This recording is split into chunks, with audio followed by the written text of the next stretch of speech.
ರೊಕ್ಕ ಅಂತ ಯಾಕೆ ಸಾಯ್ತಿ ರಕ್ಕಿದ್ದಂಗ ಜನ್ನ ಹತ್ತಿ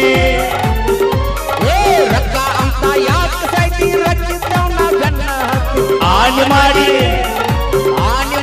ಹೇಳ್ತಾನೆ ಗೆಳತಿ ನಿನ್ನ ಚಾಡಿ ಸುಮಾರೈತಿ ಒಬ್ಬನ ಕೂಡ ಇರು ಚಂದಂಗ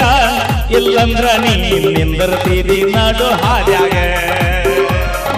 ಒಬ್ಬನ ಕೂಡ ಇರು ಚಂದಂಗ